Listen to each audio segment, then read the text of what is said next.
Muchísimas gracias, señora presidenta. Con su venia damos inicio a la ceremonia de clausura del año 2023 y apertura del año académico 2024.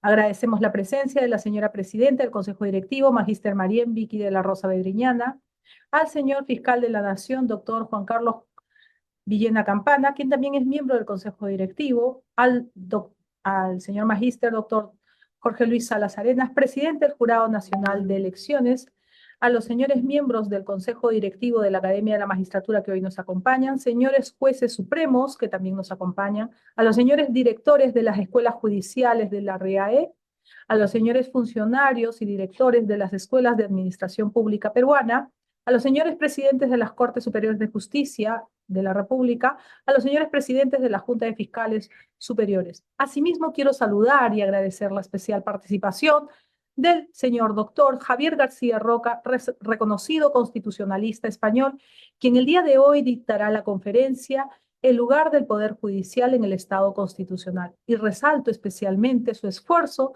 siendo aproximadamente las 9 de la noche en Madrid.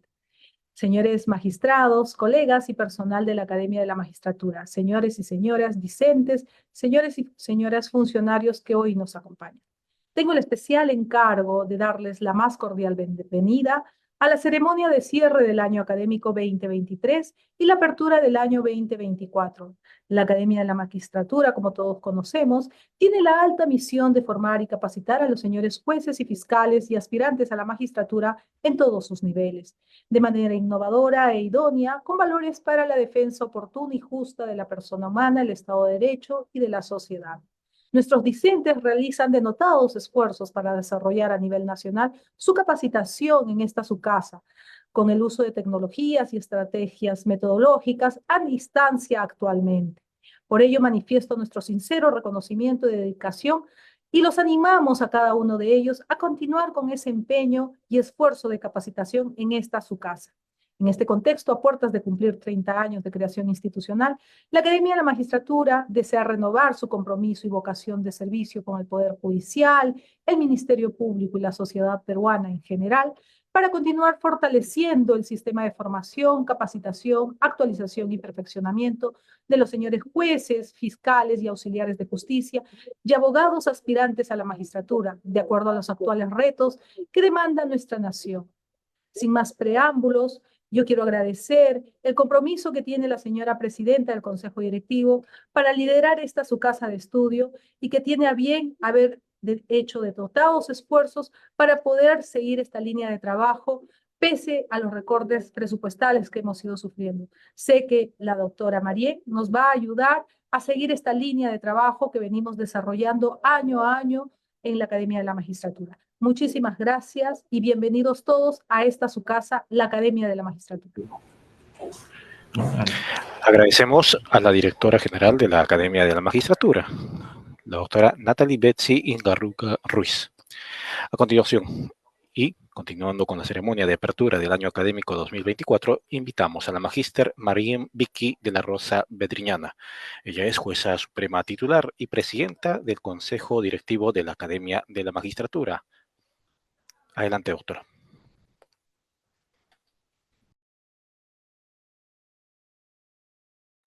Active su micrófono, por favor. Muy buenas tardes, distinguidas autoridades, a quienes se les agradece muy profundamente estar conectados virtualmente en esta ceremonia tan especial para esta casa.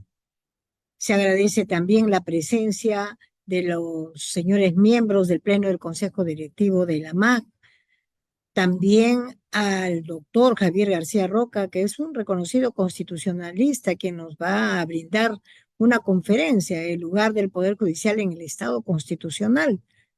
Y naturalmente la hago extensivo este agradecimiento a las directoras y directores de las escuelas judiciales que han tenido a bien conectarse también con nosotros y participar de este momento tan especial para nosotros como es el dar el cierre a un ciclo académico que es el 2023 y dar la apertura inmediata del año académico 2024.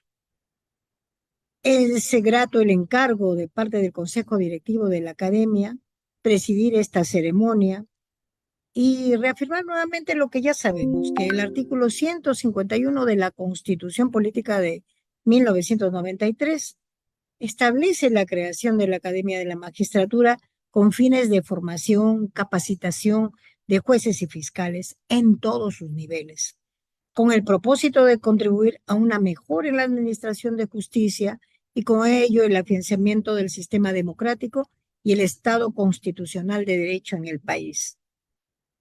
Esta institución, naturalmente, tiene por ello el encargo de la formación académica de los aspirantes a ser magistrados del Poder Judicial o del Ministerio Público, la capacitación académica para el ascenso de nuestros jueces y fiscales y una actualización y perfeccionamiento constante que es necesario si lo que queremos es que nuestra sociedad considere a la justicia como aquel brazo protector que acceden a la justicia y responden como debe de ser al derecho invocado.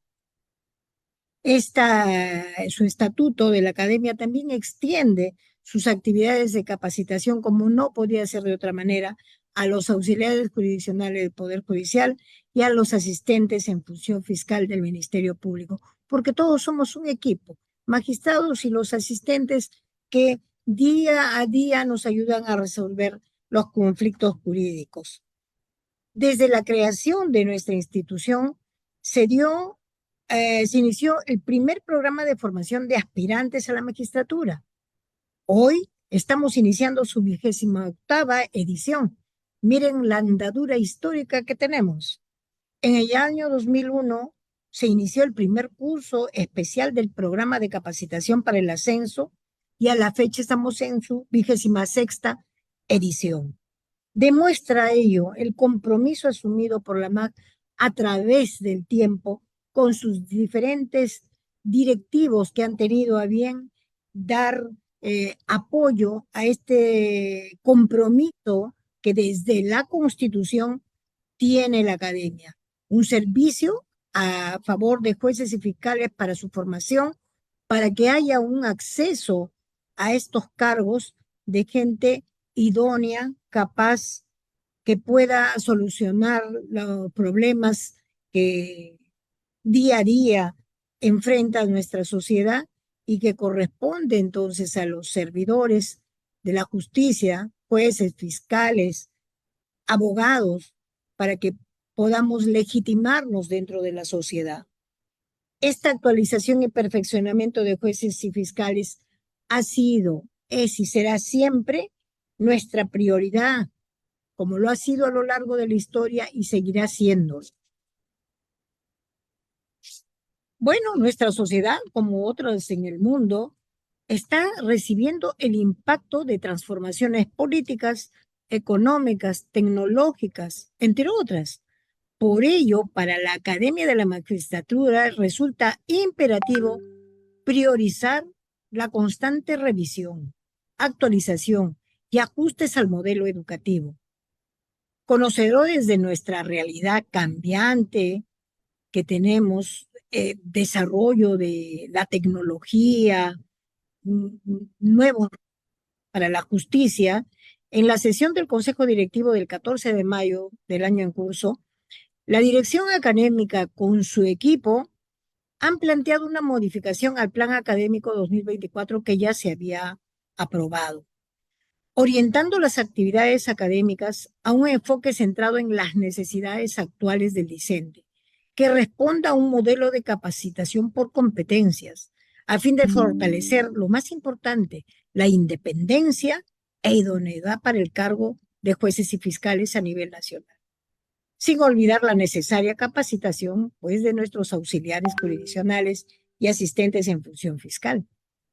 Este plan contempla actividades académicas interdisciplinarias, temas culturales, humanísticos, sociales, de actualidad, que por su diversidad e incidencia en el sistema de justicia consolidan las competencias del discente, proporciona enfoques y técnicas que contribuyen a un óptimo desempeño de las funciones.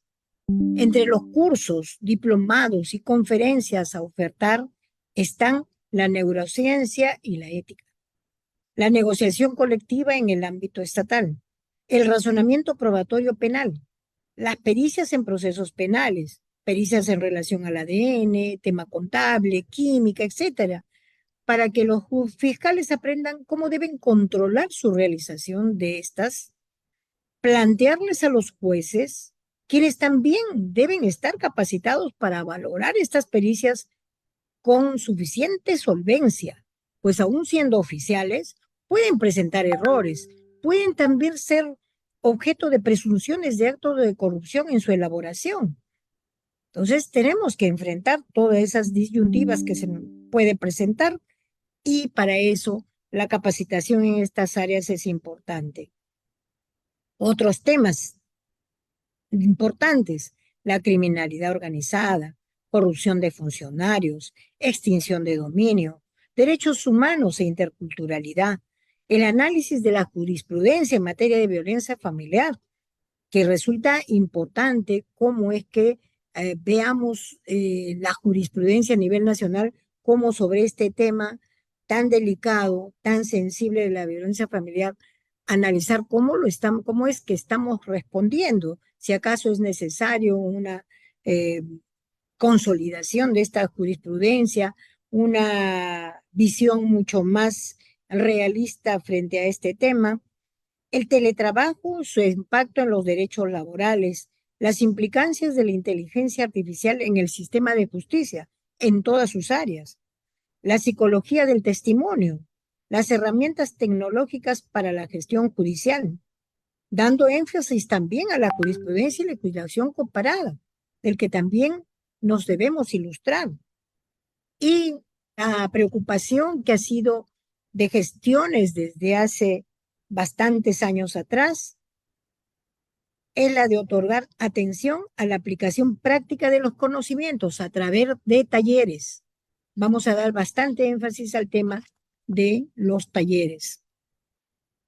Naturalmente, esta modificación en el Plan Académico 2024 será objeto de debate en la próxima sesión del Pleno.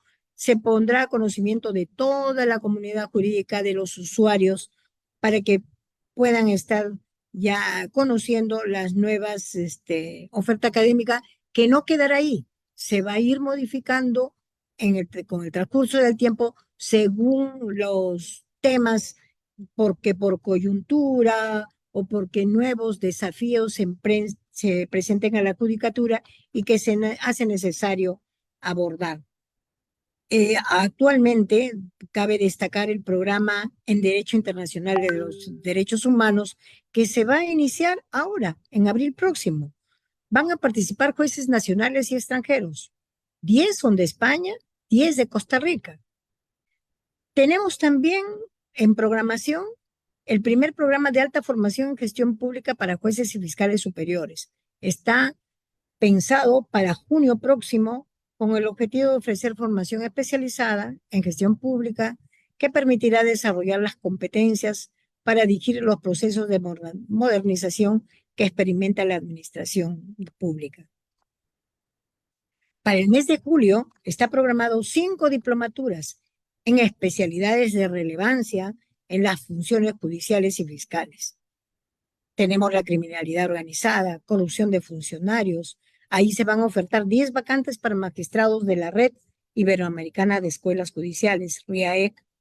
También el tema de extinción de dominio, la violencia avanzada en género, el derecho procesal laboral, el derecho laboral, la jurisprudencia en relación a este tema, a esta materia tan importante como es el derecho laboral. Y en cuanto al PAP, iniciará los primeros 8 cursos a distancia este 27 de marzo, en tanto que el programa de formación de aspirantes en su versión 28ª se iniciará el próximo 10 de abril para el primero, segundo y tercer nivel de la magistratura. Naturalmente, dentro de estos temas que se han mencionado, no podría faltar el de la ética e integridad, columna vertebral que va de la mano de todas estas materias. Y la formación en el tema ético de la integridad no podría faltar, y eso lo vamos a enfocar bajo la modalidad de talleres. Ahora bien, en relación a los docentes, todos sabemos que la Academia de la Magistratura no cuenta con una plana docente estable, por lo que a fin de dotar de profesionales reconocidos en su especialidad, con solvencia ética, identificados con la misión institucional, con dominio de metodologías educativas activas, participativas, colaborativas, para la facilitación del proceso de enseñanza, aprendizaje, que cuenten con experiencia en la docencia, tanto en la planificación, diseño, ejecución y evaluación de los aprendizajes. Esta idea de dotar de este tipo de profesionales ha motivado que el Consejo Directivo nombre a una comisión para evaluar la plana docente, que lo teníamos hasta la fecha, con el fin de poder intercambiar ideas de cómo acopiarnos de la mejor plana docente, la pertinencia también o no de modificar los perfiles exigidos responde a la formación de jueces y fiscales de todos los niveles. Esta comisión ha arribado a un informe, el mismo, que oportunamente se va a poner a consideración del Pleno, del Consejo, para su evaluación respectiva, y del cual llegaremos a un acuerdo del que también ustedes conocerán plenamente los alcances del mismo. Hemos iniciado, cuando menos, la dirección académica en remitir correos a todos los docentes que han pasado por la academia, a todos. Uno, para que nos alcancen su CV actualizado. Otro, para que nos digan cuál es la especialidad o especialidades en las que les gustaría brindar docencia a la MAC. Y también para conocer si tienen o gozan de los perfiles que exige para dar el dictado de las clases que corresponde. Hemos avanzado con ello, algunos ya nos han contestado, otros que no van a poder participar porque les falta la maestría, pero ya hemos iniciado un camino de poder acopiarnos de las hojas de vida actualizadas de nuestros docentes, y ya conoceremos pronto quienes cuando menos están siendo o forman parte de un plantel provisional de docentes que se va a ir enriqueciendo, entendemos todos, con el tiempo. Debo expresar que los miembros del Consejo Directivo de la MAC, así como los funcionarios y servidores de nuestra institución, están comprometidos en ofrecer un servicio de calidad a los jueces y fiscales del país. Es un compromiso que, si bien han sido asumidos por nuestros antecesores, en cada momento, en cada año, las coyunturas se nos hace mucho más exigentes de afrontar y de poder dotar de lo que quieren, de lo que queremos todos nosotros los jueces y los fiscales, de acceder a un servicio plenamente de brillantez respecto a los docentes que nos están acompañando en las capacitaciones, de poder enriquecernos con nuestros colegas en el momento de que participamos de los cursos, de las conferencias. Desde ya agradecemos, ya lo había dicho nuestra directora general, que la academia siempre afronta el tema de recorte presupuestario. Por eso es un agradecimiento de parte nuestra de los docentes extranjeros que ad honorem nos participan de conferencias magistrales en diferentes temas. A ellos también nuestro agradecimiento, a los nacionales que también hacen lo mismo, y frente a ese compromiso que reafirmamos, en que me comprometo y nos comprometemos, clausuro de esta forma el año académico 2023, dando apertura al inicio del año 2024, que espero en Dios, como siempre, acompañándome en mi caminar profesional y en mi vida personal, que sea todo para satisfacción de los usuarios, satisfacción nuestra, porque cuando hemos pasado por el servicio, porque este es un servicio de la Academia de la Magistratura, lo hayamos hecho bien, con alto honor. Entonces agradezco nuevamente la presencia de todos ustedes, clausurado el año académico 2023 y aperturado el inicio de la academia académico del año 2024. Muchas gracias. Muchas gracias a usted. Agradecemos las palabras de clausura del año académico 2023 y el inicio del año académico 2024 de la presidenta del Consejo Directivo de la Academia de la Magistratura, la Magister Marien de la Rosa Bedriñana. A continuación, y continuando con la ceremonia, vamos a presentar el cierre del año académico 2023, que estará a cargo del doctor Henry Guillén Paredes, director académico de la Academia de la Magistratura del Perú. Gracias, Samuel. Señora presidenta, con su venia, procedo a reconocer a los primeros puestos del 25 programa de capacitación de ascenso y del 27 programa de formación de aspirantes. Doctora, con su venia, por favor. Sí, proceda, por favor.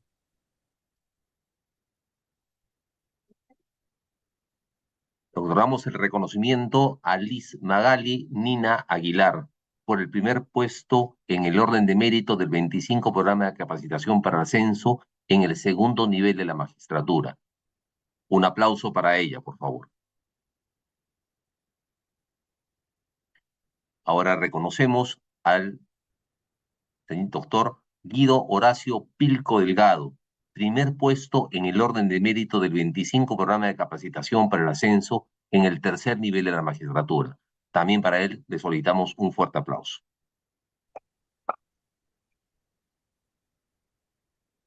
Toca ahora reconocer al doctor Andrés Fortunato Tapia González por el primer puesto en el orden de mérito del 25 programa de capacitación para el ascenso en el cuarto nivel del nivel de la magistratura. Un aplauso para él. Muchas gracias por el honor conseguido.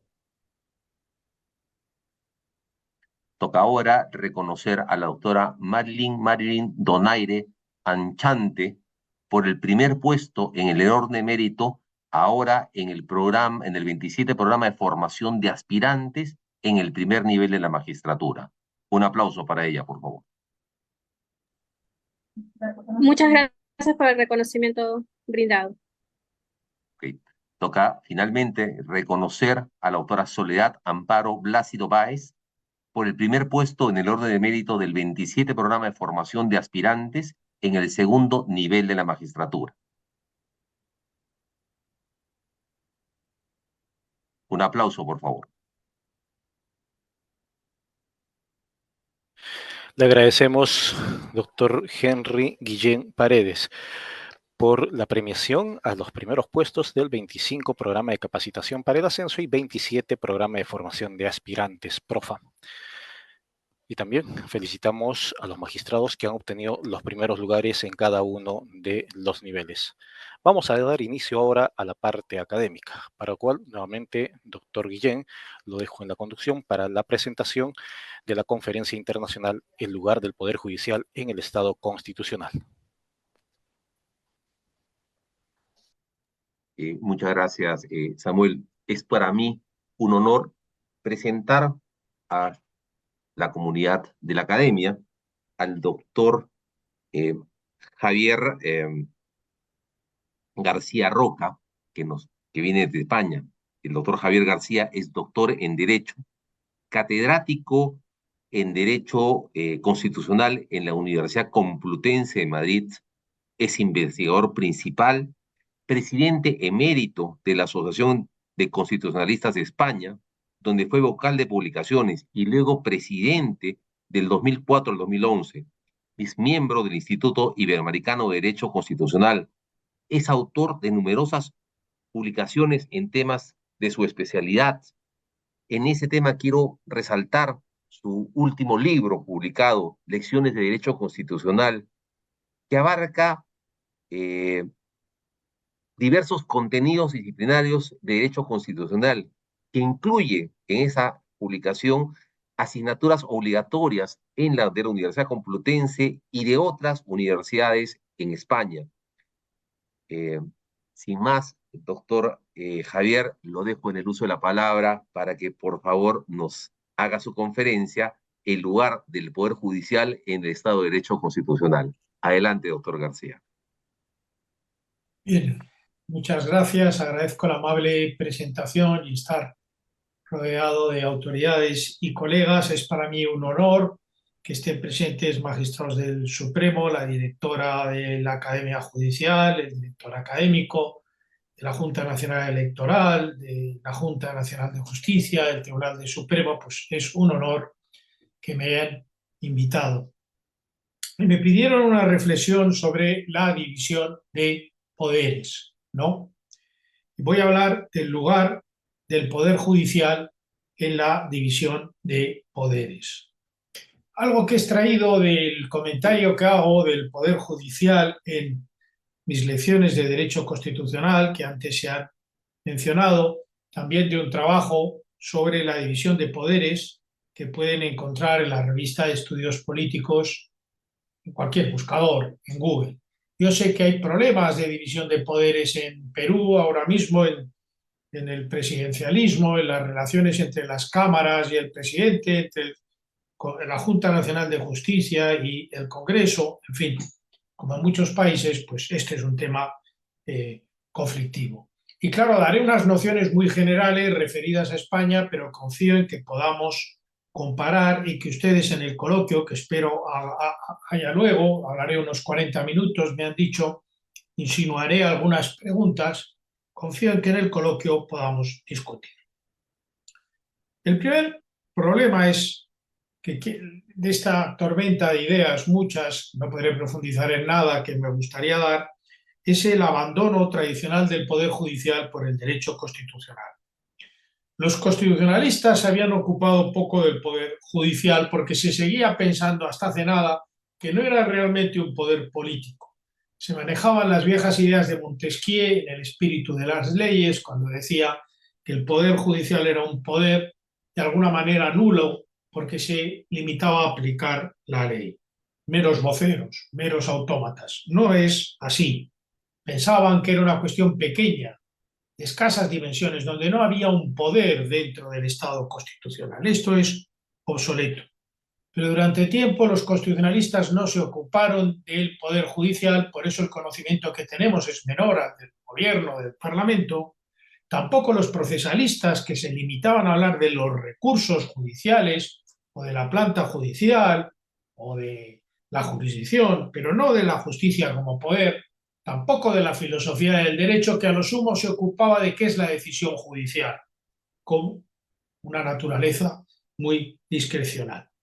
Casi eran únicamente jueces y magistrados. Los primeros estudios en España fueron de jueces y magistrados quienes se ocupaban del Poder Judicial como un saber corporativo, estudio de jueces para jueces. Hay que abandonar esta idea y darnos cuenta de la importancia del Poder Judicial dentro del Estado constitucional.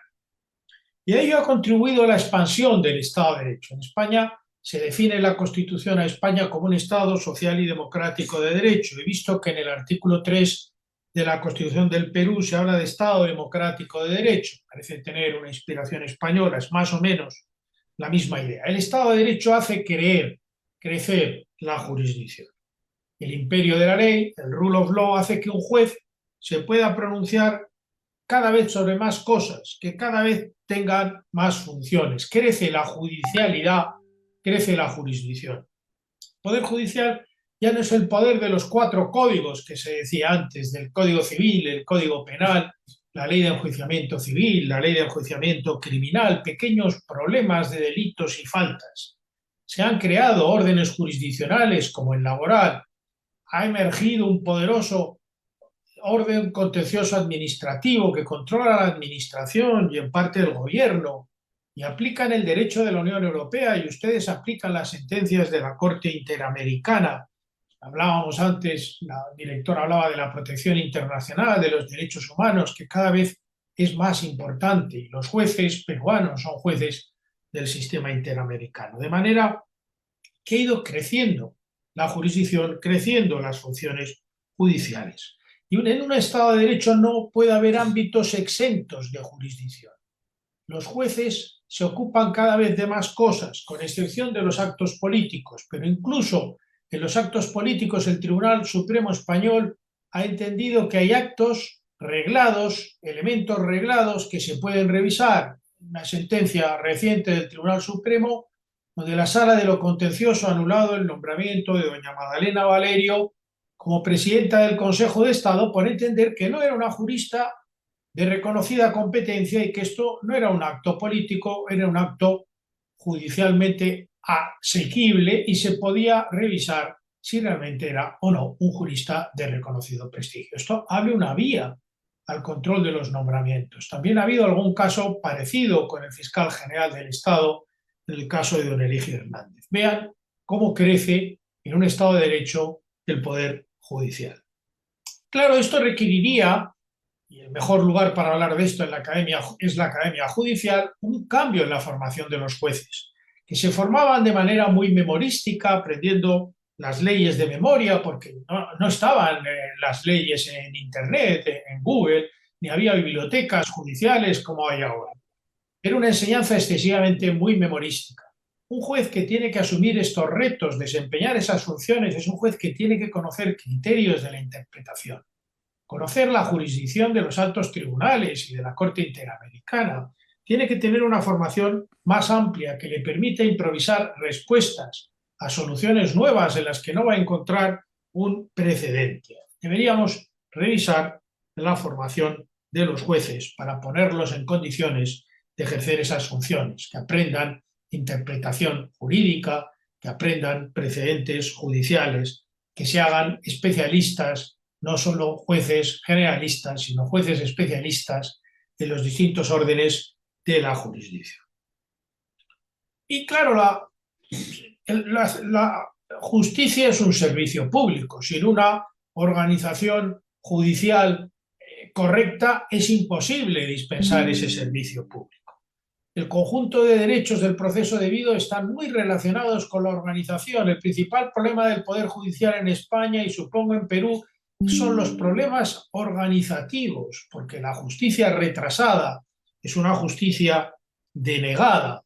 Tenemos dilaciones estructurales indebidas que no se deben al tiempo normal en instrucción o en jurisdicción, se deben a la mala organización o al desbordamiento en casos. Este es el principal problema, las dilaciones estructurales indebidas. Pero también la informatización, la digitalización, que los expedientes judiciales estén debidamente judicializados y que las partes se puedan relacionar con los órganos de justicia de manera digital, que los actos de comunicación no se sigan practicando como en el siglo XIX, que es una fuente de irregularidades. También una plantilla suficiente, supongo tendrán problemas presupuestarios como hay en España, pero sin una plantilla suficiente de jueces y magistrados y de auxiliares de la administración al servicio de la administración de justicia, sin una organización judicial con medios como una empresa, no se puede prestar justicia. También hay problemas en la ejecución. Juzgar y ejecutar lo resuelto, dice la vieja y espléndida ley de enjuiciamiento civil española, juzgar y ejecutar lo resuelto. Hace falta tenacidad para ejecutar sentencias administrativas que mandan derribar un edificio o una construcción que ocupa una playa. Llevar la jurisdicción a la eficacia en su ejecución. Y una buena inspección. El Consejo General del Poder Judicial en España, como supongo hará su órgano análogo en Perú, la Junta Nacional de Justicia, pues revisa el funcionamiento de los distintos órganos judiciales, las denuncias que reciben, los retrasos. Hace falta una buena inspección. En fin, medios personales y materiales que lleven la organización de la justicia al siglo XXI y permitan garantizar el proceso debido. El riesgo, o uno de los riesgos que tiene un poder judicial así poderoso, es la función de suplencia, la tentación de invadir al legislativo y crear normas legislando. Los jueces crean derecho, claro, pero lo hacen aplicando principios, interpretando, no creando normas directamente. Juzgar no es lo mismo que legislar. El juez debe de tenerse con deferencia hacia la ley, hacia el legislador. Sé que el relativo desprestigio que en algunos países de Iberoamérica tiene el Parlamento, pues a veces impulsa a los jueces a suplir al Parlamento, pero ahí tiene que haber un límite. Si no es para tutelar derechos fundamentales, el juez debe ser deferente hacia el Parlamento. Tampoco puede sustituir al gobierno y ejecutar, aunque al hacer ejecutar lo juzgado, pues hay una zona de intersección. Y uno de los problemas, luego volveré sobre esto, es en España el difícil lugar del Consejo General del Poder Judicial. Supongo que también la Junta Nacional de Justicia, que reconoce el artículo 105 de la Constitución del Perú. Estos consejos no se han asentado bien en todos los países europeos. En Italia, en España han tenido problemas. Me consta que han tenido en algunos países de América Latina en sus relaciones con el Congreso, el Parlamento, en sus relaciones con el Tribunal Supremo. Es un órgano relativamente nuevo que en muchos sitios no se ha asentado. En España, la discusión sobre cómo debe ser elegido el Consejo pues ha creado constantes problemas y retrasos en la renovación. Ahora tenemos un Consejo que no se ha renovado hace 5 años. 5 años, me han oído bien, porque no ha podido haber un acuerdo entre los dos grandes partidos para su renovación. Y no siempre los vocales, con el sistema de lotización, de repartirse los 20 vocales por lotes entre los partidos, son los mejores jueces, los mejores catedráticos. Habría que acabar con los retrasos, las dilaciones en la renovación del Consejo y mandar al Consejo los mejores juristas y jueces. Aquí hay un desafío. El Poder Judicial se puede delimitar de manera subjetiva, orgánica y formal o funcional. De manera subjetiva porque está solo formado por jueces y magistrados. Los fiscales se integran en el Poder Judicial, pero no son Poder Judicial. Poder Judicial son únicamente jueces y magistrados, dice el 117 de la Constitución, sometidos al imperio de la ley. Un criterio subjetivo y orgánico porque el Poder Judicial es independiente del Parlamento, de las Cortes, es independiente del Tribunal Constitucional y por eso tiene una reserva o monopolio de jurisdicción. Y formalmente porque los jueces dictan autos, providencias, sentencias, los jueces expresan en resoluciones judiciales. Igual que la ley es el fruto del Parlamento, la sentencia es el fruto del Poder Judicial. Y hay un principio de unidad. El Poder Judicial es único en España, en Perú, abarca todo el territorio nacional. No hay personas exentas de jurisdicción, no hay materias exentas de jurisdicción. En España no tenemos un Poder Judicial de las comunidades autónomas. El Poder Judicial es unitario en las comunidades autónomas, pero no como ustedes no son un Estado tan descentralizado, no tienen este problema. Más importante es subrayar que es un poder difuso, como explicó Crisafulli y distintos autores italianos y hemos trasladado al resto del mundo. Porque el gobierno es un poder piramidal, desde el presidente a los ministros y los viceministros.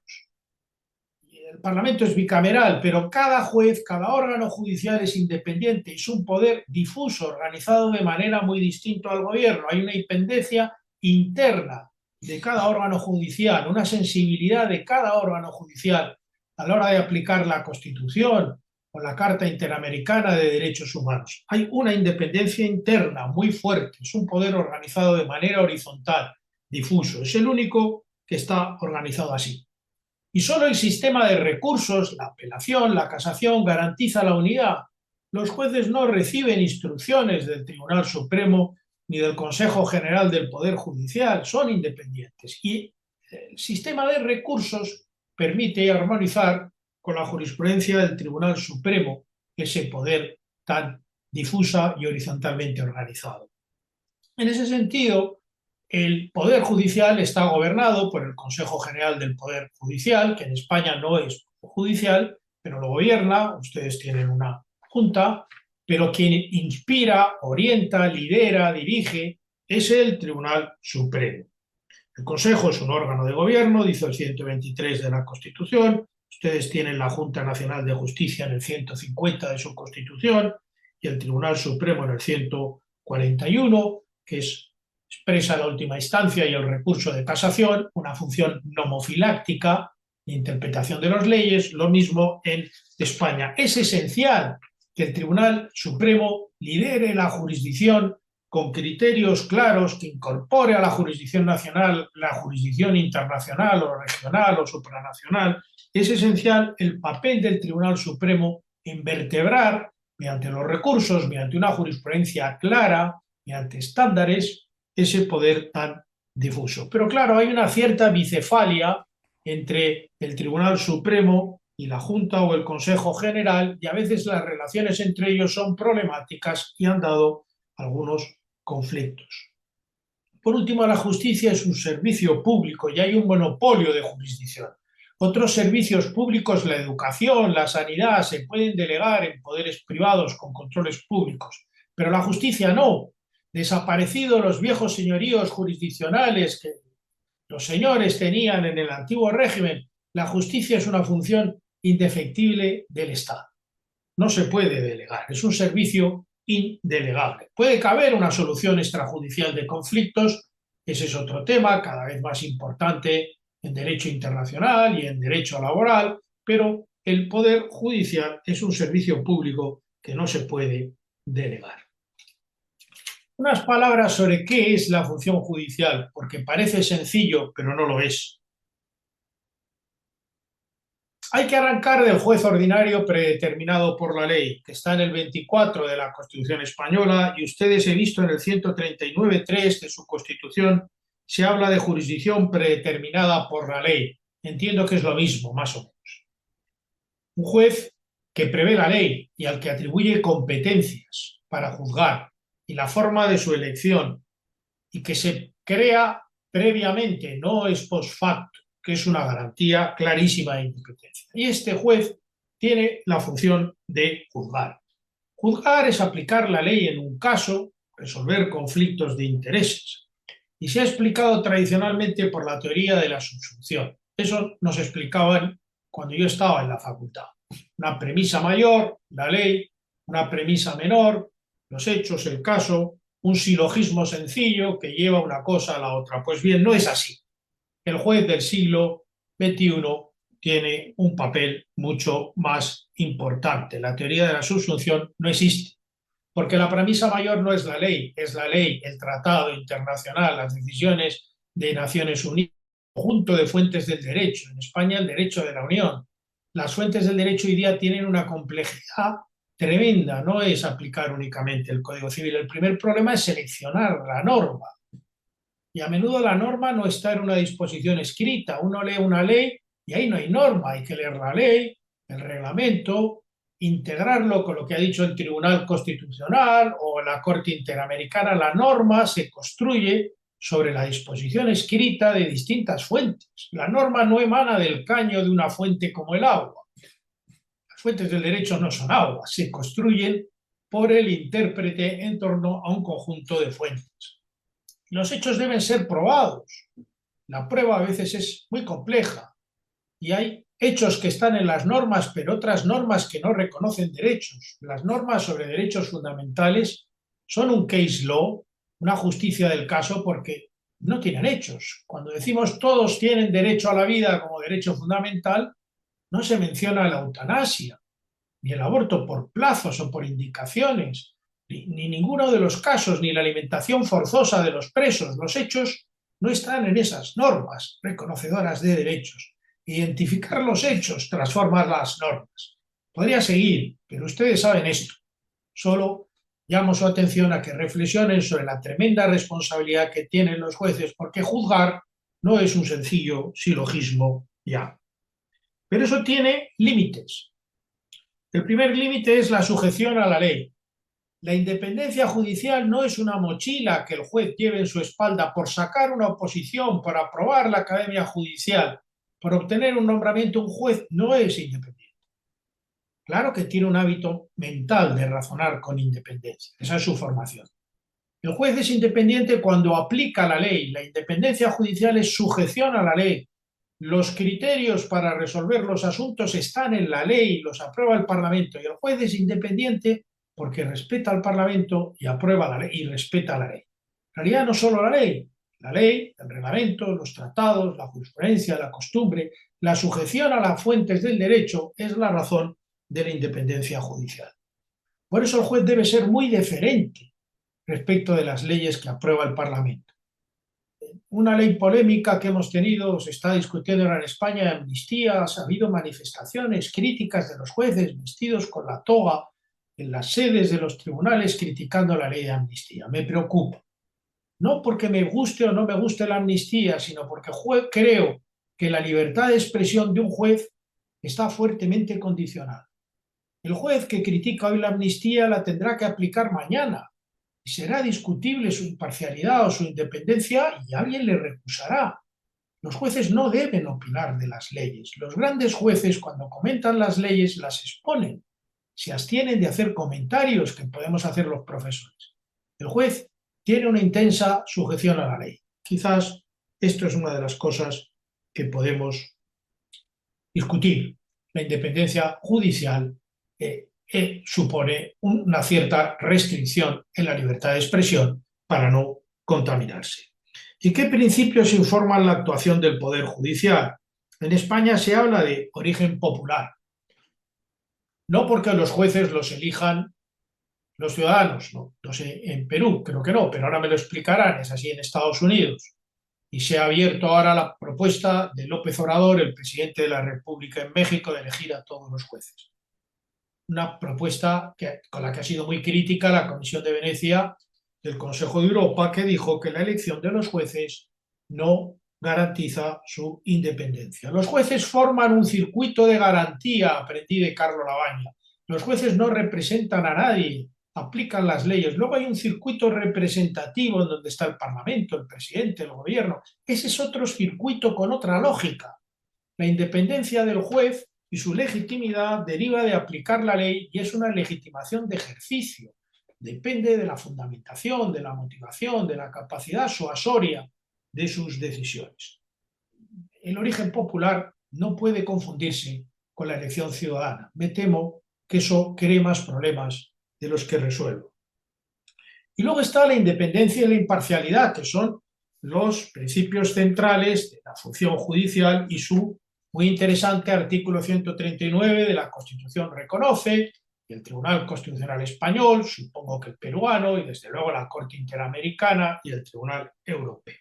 El juez es imparcial. Y aquí ha habido una jurisprudencia muy interesante del Tribunal Europeo de Derechos Humanos, que no tengo tiempo de explicar, pero si a alguien le interesa, pues está en un libro que hicimos, La Europa de los Derechos, comentando el Convenio Europeo de Derechos Humanos, y ahí hay un diálogo entre la Corte Interamericana y el Tribunal Europeo. Y esta jurisprudencia ha crecido con las democracies, con lo que ha pasado en Polonia, en Rumanía, todas estas democracias enfermas que han ido revocando los jueces, como pasa en Venezuela, interfiriendo en sus nombramientos. Esas son serias amenazas a la independencia judicial en nuestros días. El concepto de independencia judicial es subjetivo, es un derecho de cada justiciable. Un justiciable tiene un derecho fundamental a que le juzgue un juez independiente, pero también es un principio objetivo. La justicia se ha de organizar con objetividad, con independencia. Por eso el juez que instruye no puede fallar, dijo el Tribunal Europeo de Derechos Humanos, y nos hemos acomodado. Quien instruye está contaminado, ya no puede juzgar. Y en tercer lugar, es un derecho subjetivo de cada juzgador. Esto es lo nuevo que ha creado el Tribunal Europeo en los últimos años. Cada juez tiene derecho a defender su independencia para garantizar la independencia de todos. Y esta independencia judicial se determina por distintos ingredientes. La forma del nombramiento puede violar la independencia. También las condiciones de ejercicio del cargo, que sean inamovibles, que no puedan ser removidos. En tercer lugar, que no reciban presiones internas ni externas, que pueden dictar justicia, poner sentencia con absoluta independencia. Y es central la apariencia de imparcialidad, de la que luego hablaré. El juez no solo debe ser imparcial e independiente, debe parecerlo. Basta con que no parezca independiente o imparcial para que se lesione este derecho. Y en este sentido, pues el Tribunal Europeo de Derechos Humanos ha hablado de una imparcialidad o independencia porque las confunde, subjetiva cuando el juez está contaminado, tiene prejuicios, parcialidades. Hay una jurisprudencia de la Corte Interamericana, un caso bonito sobre la comunidad mapuche en Chile, donde un juez vierte estereotipos racistas contra estos indígenas. Se entiende que puede estar subjetivamente contaminado, dice un voto particular. Pero normalmente eso es muy difícil. La violación es de la imparcialidad objetiva. Hay consideraciones orgánicas, funcionales, que llevan a que el juez no pueda hacer varias cosas. Y al final todo se reduce a la frase de justice must not only be done, it must be seen to be done. No solo hay que hacer justicia, hay que ver, hay que parecer que se hace justicia. Este es el último crisol. Si no se puede probar que se ha violado la imparcialidad subjetiva o objetiva, basta con que no lo parezca, porque eso quita la confianza de los justiciables en las instituciones. Y hay muchos escenarios de conflictos en la imparcialidad e independencia objetiva. El juez que fue fiscal no puede luego instruir. El juez que fue instructor no puede juzgar, y esto llevó a la modificación de los procesos en España.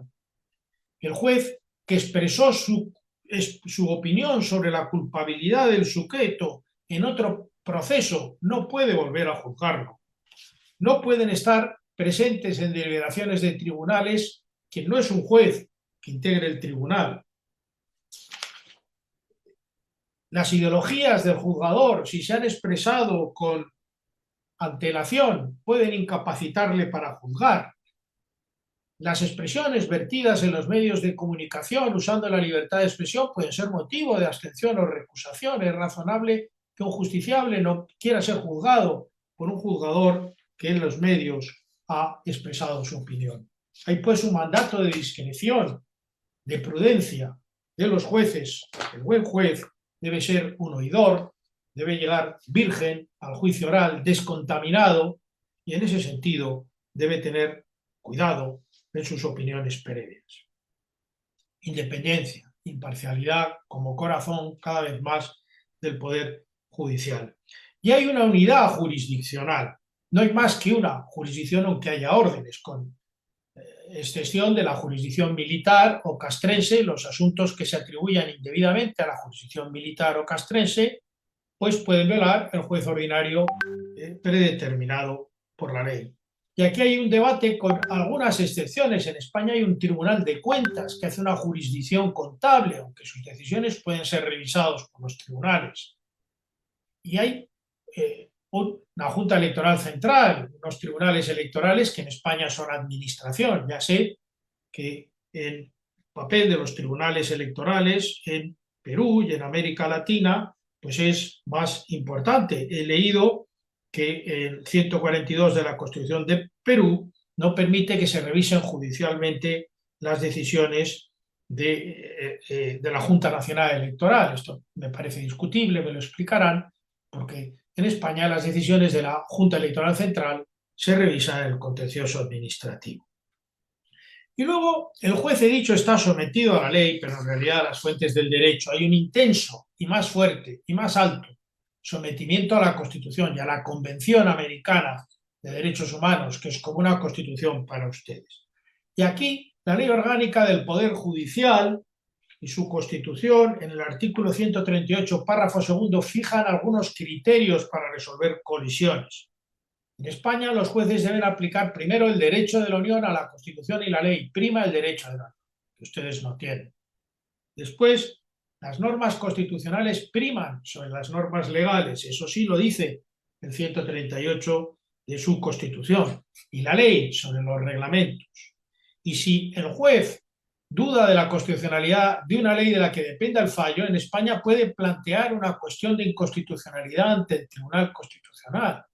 Un proceso que creo que ustedes no tienen.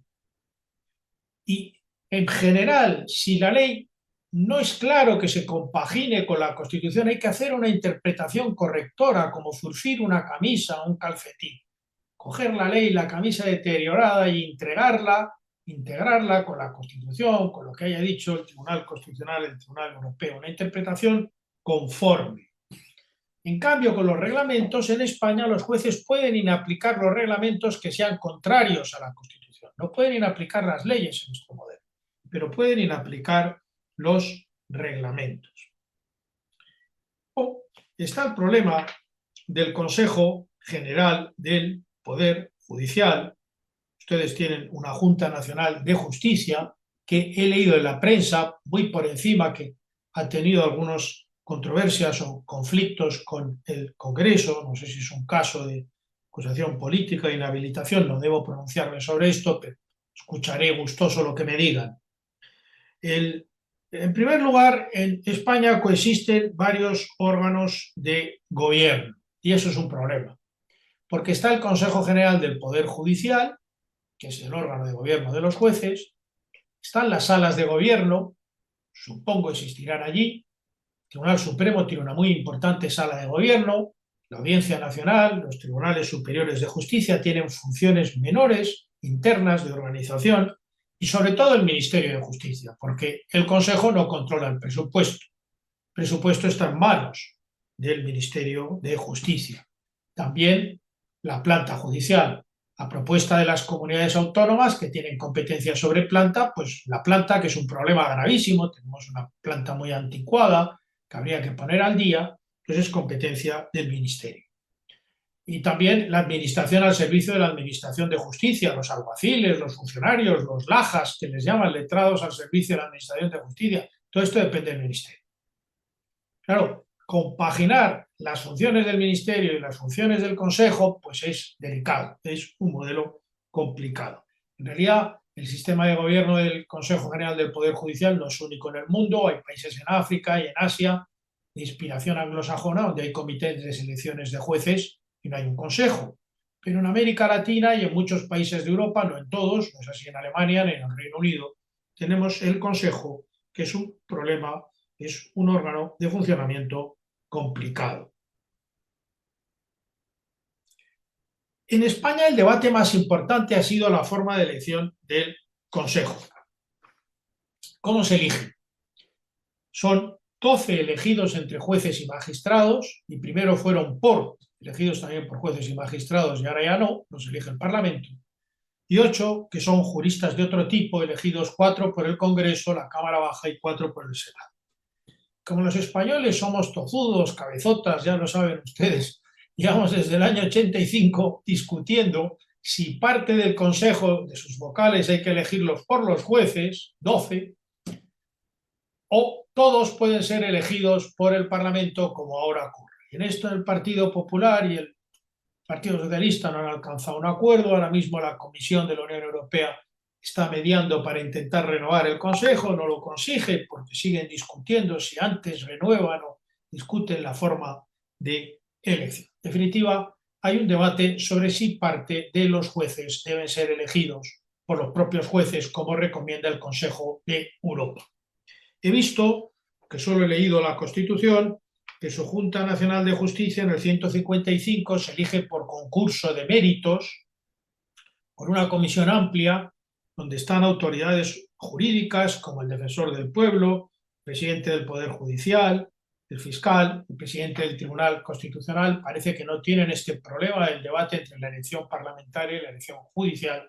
Pero bueno, me gustaría oír en el debate qué tal funciona este sistema neutral que ustedes han creado, que parece alejarse de la lógica del estado de partidos. Nosotros, por el contrario, hemos tenido ya 5 modelos, es una pesadilla. En el año 80 se eligieron parte por los jueces en listas abiertas, en el año 85 se modificó la Ley Orgánica del Poder Judicial para que todos fueran elegidos por el Parlamento, y después ha habido sistemas híbridos. En el año 2001 se permitió que los que elige el Parlamento y son jueces de carrera puedan ser propuestos por asociaciones judiciales, que en España son muy poderosas. No sé si ustedes tienen problemas con las asociaciones judiciales en Perú, pero en España son muy poderosas y condicionan el funcionamiento del Consejo. También podemos hablar de eso. Bueno, ¿y cuál es el mejor modelo? ¿El de elección judicial, el de elección parlamentaria, el mixto, que estaba al principio, o el que ustedes tienen, que parecen buscar instituciones neutrales? En realidad, cualquier sistema de elección se puede prostituir, degradar. me parece que es muy importante caer en la cuenta de que al Consejo General, a la Junta, tienen que ir jueces y juristas de reconocido prestigio, con larga experiencia profesional, con autoridad, con probidad moral, con una voluntad de decencia, de no representar a nadie, no representan a las asociaciones judiciales, no representan a nadie. Tienen que realmente actuar con independencia si quieren garantizar la independencia. Y sus funciones en España son primero la formación judicial. Ustedes tienen una academia, nosotros también. En esto en España la formación ha avanzado mucho, se ha mejorado mucho en la formación de los jueces, estamos contentos con eso, pero requiere un cierto presupuesto.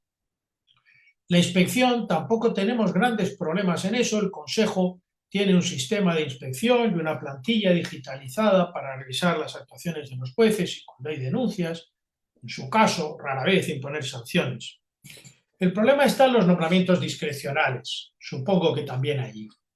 La mayoría de los jueces se asciende por carreras, se asciende por baremo, son promociones regladas, pero hay unos cuantos jueces, la aristocracia judicial, los magistrados del Supremo, los presidentes del Supremo, de la Audiencia Nacional, de los Tribunales Superiores de Justicia, que son nombramientos discrecionales del Consejo. Y ahí siempre hay problemas, ahí siempre hay discusiones, a veces se impugna el nombramiento ante el Tribunal Supremo, a veces el Consejo funciona muy presionado por las asociaciones judiciales y se producen pactos entre las asociaciones judiciales. La realidad es que hay veces que los jueces no sienten que su independencia esté plenamente garantizada por el funcionamiento del Consejo, que a veces pues, se denuncia, funcionan por lotes, con pactos, por acuerdos entre las asociaciones. Eso es un serio problema.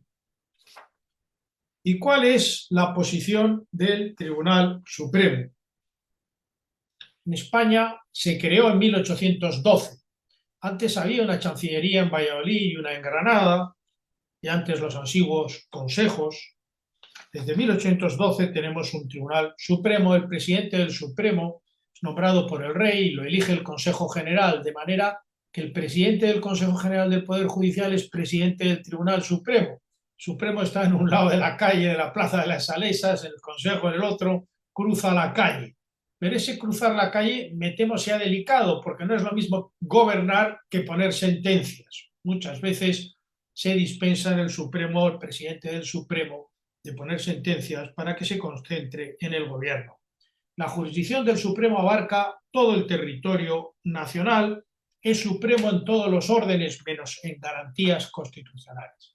Pero con realismo, el Supremo primero ya no fue el Supremo, fue el Tribunal Constitucional, que puede revisar en amparo sus decisiones, y ahora ya ni siquiera el Tribunal Constitucional, porque después del Tribunal Constitucional se puede ir al Tribunal Europeo de Derechos Humanos en acceso directo, como ustedes pueden ir a la Corte Interamericana en Costa Rica, nosotros también al Tribunal de Justicia, de manera que Supremo, pues no hay nadie, hay un Tribunal Supremo, pero hay un cierto funcionamiento en red de distintos ordenamientos y hay que armonizar la jurisprudencia de estos actos tribunales mediante una interpretación conforme.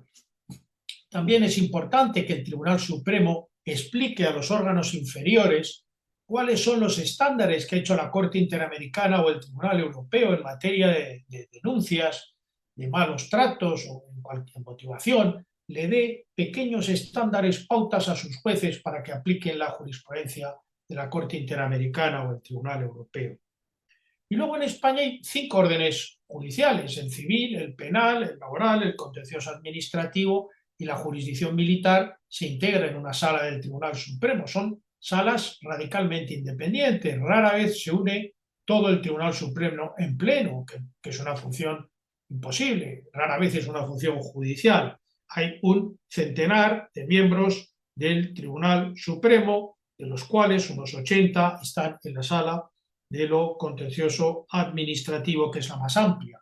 Es curioso también que en España acceden al Tribunal Supremo, y estamos contentos con esta experiencia, por nombramiento del Consejo General, una quinta parte de fiscales, catedráticos. Por ejemplo, el presidente de la Sala de lo Contencioso Administrativo del Tribunal Supremo, ahora mismo Pablo Lucas Murillo, que conocerán, es un catedrático de Constitucional, y esto viene ya de tiempos de la dictadura, funciona bastante bien que se integren en el Supremo juristas de otra formación.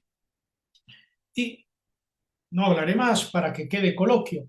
Creo que es interesante las relaciones entre el Tribunal Supremo y el Gobierno en nuestro modelo y el Consejo General del Poder Judicial. En nuestro modelo, el Consejo General del Poder Judicial gobierna, forma a los jueces, los inspecciona, impone sanciones, produce los nombramientos discrecionales, pero las decisiones del Consejo son revisables ante el Tribunal Supremo. Un órgano de gobierno, un órgano revisor. Si los nombramientos discrecionales que hace el Supremo no están suficientemente motivados, pueden ser revisados. Ahora hay una polémica ante el Tribunal Supremo y ante el Tribunal Europeo cuando se nombran cargos discrecionales fundándose no en el baremo, sino en la entrevista, porque hay una entrevista y hay un baremo, claro, la motivación que el Consejo haga de la entrevista pues es muy discutible. Pero es importante que exista una revisión de las decisiones del Consejo por el Tribunal Supremo. Bueno, me parece que llevo el tiempo que me han pedido que hablo. Me voy a detener aquí con prudencia, entre otras cosas, para oírles a ustedes, que saben mucho más que yo de todo esto, y podamos tener un pequeño coloquio. Gracias por su paciencia. Les invitamos a presentar alguna de las preguntas, o también, si gustan, pueden levantar la mano, activar sus micrófonos para participar.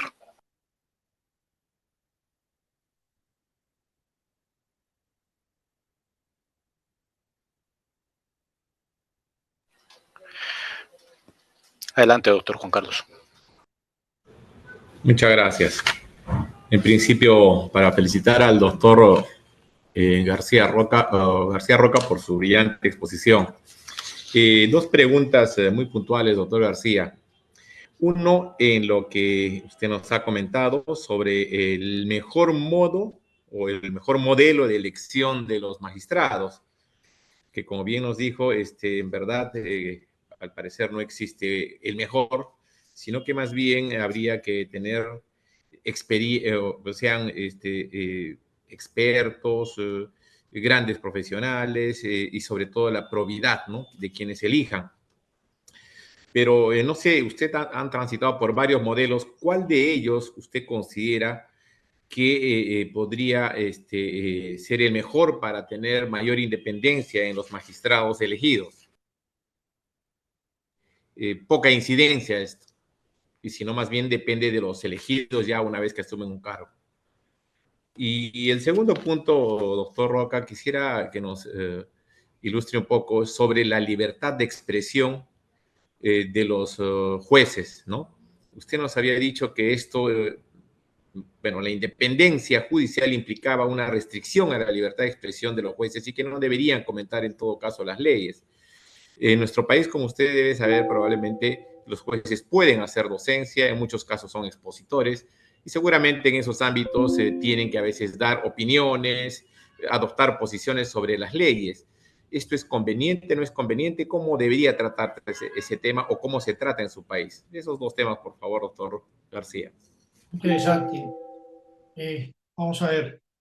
Yo he hablado no de la elección de los jueces, sino de los vocales del Consejo General del Poder Judicial, que sería su Junta Nacional de Justicia. Son dos problemas. Los jueces en España se eligen por una oposición difícil, con unos temas, orales, escritos, que preparan 3 o 4 años. Es una oposición difícil, larga. Pasada la escuela, luego hay una carrera, una escuela judicial, pasada la oposición, y una escuela judicial que dura 1 año. O sea, la forma de elegir los jueces es la de tradicional países como Italia y España, que es una oposición.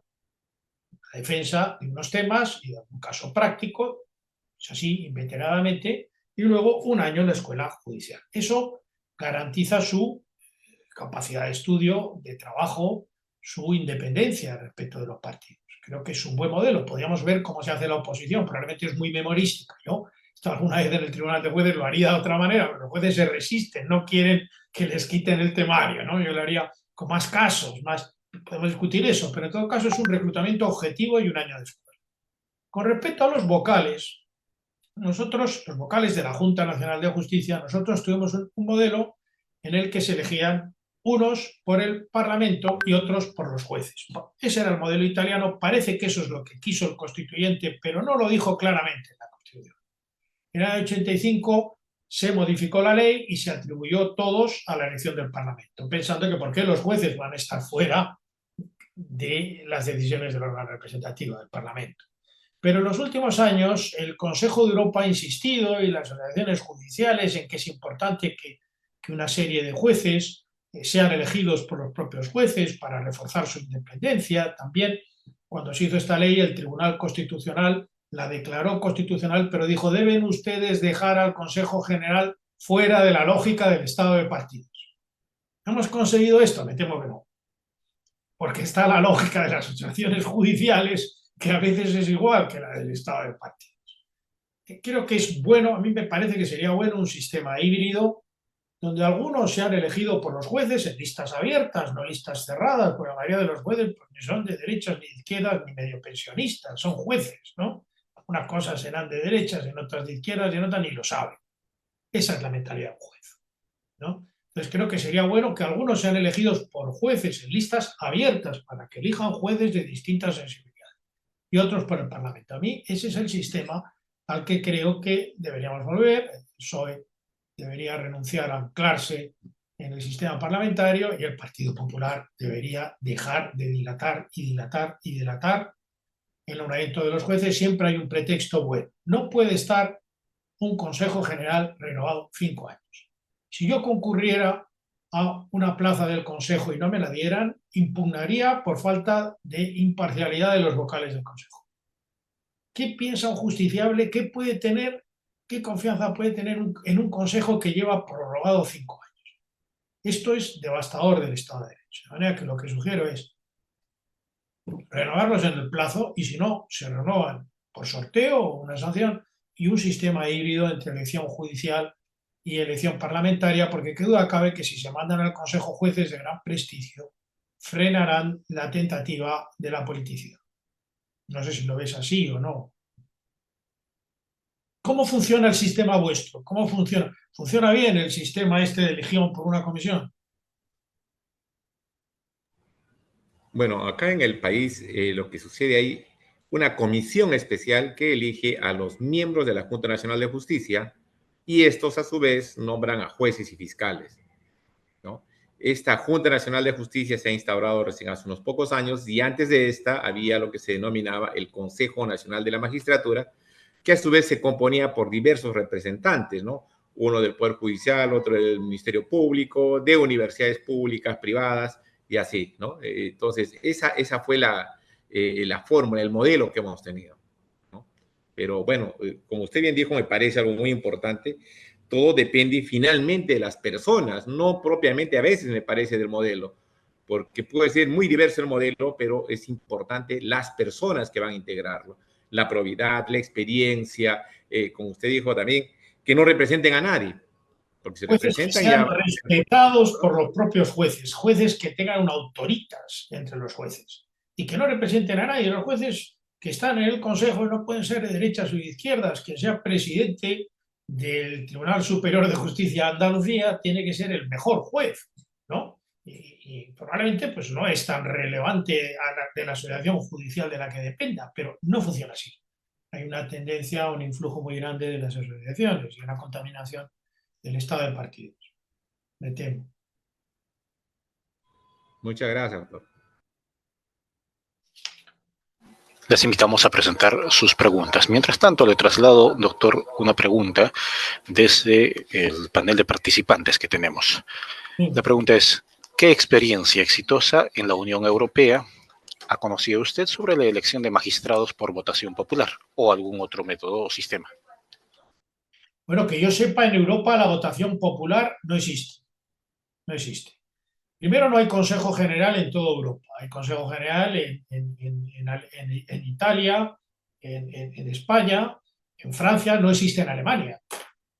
Porque en principio fue una institución que se incorporó tras la Segunda Guerra Mundial para los países que huían del totalitarismo, de una dictadura. Los ingleses no tienen consejos del Poder Judicial, tienen Selected Committees, es el sistema de muchos países de la Commonwealth. Tienen sistemas donde los jueces los seleccionan comisiones de expertos. No hace falta un consejo. De manera que no hay consejo en todos los países europeos, hasta donde yo sé, no he hecho un estudio comparado, me puedo equivocar, pero en los países más conocidos no hay elección popular por los ciudadanos. Y yo no elegiría un Consejo General del Poder Judicial, una Junta Nacional de Justicia por los ciudadanos. Se habla de un circuito de garantías y un circuito democrático representativo. No mezclemos las dos lógicas. Estoy totalmente en contra de la tesis del presidente López Obrador, con máximo respeto, pero mis colegas constitucionalistas mexicanos me dicen lo mismo. No es un buen mensaje, como creo que ha pasado en Bolivia o en Ecuador, no estoy seguro, llevar los jueces a la elección directa por los ciudadanos, evocar la elección directa de los ciudadanos, porque no es así. Un juez tiene que aplicar las leyes. ¿Qué haremos en el momento en que se elija popularmente? Pues un juez le dirá a otro, vamos a ver, esta ley de arrendamientos urbanos se interpreta así porque te lo digo yo que tengo 10.000 votos más que tú. ¿Lo ven? Son dos lógicas que no tienen nada que ver. Eso se puede decir en un parlamento, pero en una sala de justicia no. No soy partidario de que los jueces se elijan por el pueblo porque los contamina. Esto mismo ha recomendado la Comisión de Venecia, Democracy Through Law, del Consejo de Europa, que creo que no es bueno. Y tampoco los vocales, porque ¿qué añade la elección popular? Si no son representativos, si están para garantizar la independencia. Gobernar a los jueces no es gobernar la nación. Gobernar a la nación supone decidir si se dicta una amnistía o no. Miren ustedes qué decisión más política. Y aprobar eso por mayoría absoluta y la otra mitad del país en contra. Pero un consejo, gracias a Dios, no tiene que tomar estas decisiones. De manera que no soy favorable a la elección popular ni de los jueces ni de los vocales de la Junta Nacional de Justicia, y que yo sepa, no existe eso en Europa. Pero no puede decir que en ningún país se haga, creo que no. Gracias. Le agradecemos mucho a usted por sus respuestas. Los invitamos a participar y si no tenemos más participaciones, agradecemos la conferencia El lugar del Poder Judicial en el Estado Constitucional a cargo del doctor Javier García Roca. A continuación, invitamos para las palabras de clausura al doctor Juan Carlos Villena Campana, fiscal de la Nación y miembro del Consejo Directivo de la MAG. Muchas gracias.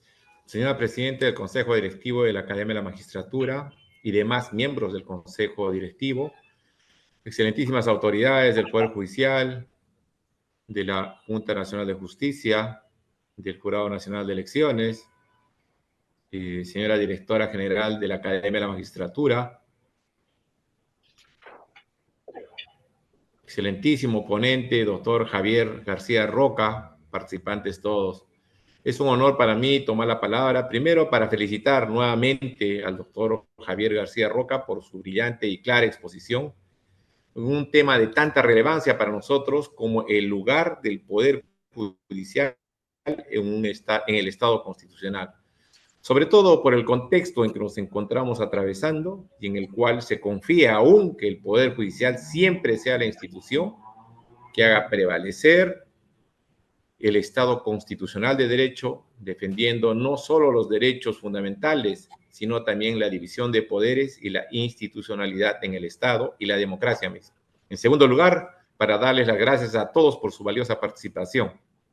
Muchas gracias a todos y declaro así clausurado este evento, esperando que sea el inicio de un gran año académico 2024. Muchas gracias.